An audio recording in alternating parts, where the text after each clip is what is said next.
চীন ও জাপানের সাথে সামরিক চুক্তি চলমান প্রক্রিয়ার অংশ বলে মন্তব্য করেছেন জাতীয় নিরাপত্তা উপদেষ্টা। তবে পরবর্তী সরকার এসব চুক্তি অব্যাহত রাখতে বাধ্য কিনা এমন প্রশ্ন এড়িয়ে যান তিনি। বিকালে পররাষ্ট্র মন্ত্রণালয়ে সাংবাদিকদের কাছে এসব কথা বলেন খলিলুর রহমান। ভোটের আগে চীনের সাথে সামরিক ড্রোন তৈরির চুক্তি করেছে অন্তর্বর্তী সরকার, আর মিশরের অর্থনৈতিক অঞ্চলকে প্রতিরক্ষা শিল্পাঞ্চল হিসেবে ঘোষণা দেওয়া হয়। বিজলি কেবলসের স্কিন কোটেড ইনসুলেশন আগুন প্রতিরোধী। বিজলি কেবলস, নিরাপদ আজীবন। প্রাথমিকভাবে সমরাষ্ট্র কারখানা ও স্বরাষ্ট্র মন্ত্রণালয় এই অর্থনৈতিক অঞ্চলটি পরিচালনা করবে। পরে ব্যক্তি বিনিয়োগের সুযোগ দেওয়া হবে। এ নিয়ে কয়েকটি দেশের সঙ্গে চলছে আলোচনা।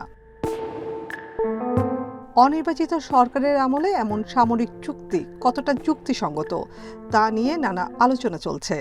নির্বাচনের পর এসব চুক্তি অনিশ্চয়তার মুখে পড়বে কিনা জবাবে খলিলুর রহমান বলেন, এমন অনুমান নির্ভর প্রশ্নের উত্তর হয় না।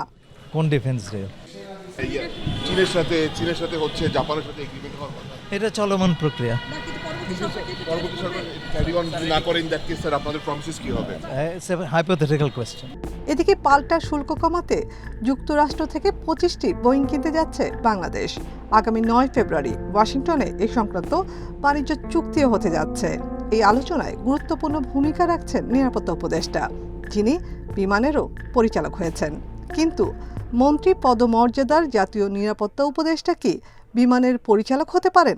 জাতীয় নিরাপত্তা উপদেষ্টা কোনো দেশের বিমানের বোর্ড অফ ডিরেক্টর হয় না।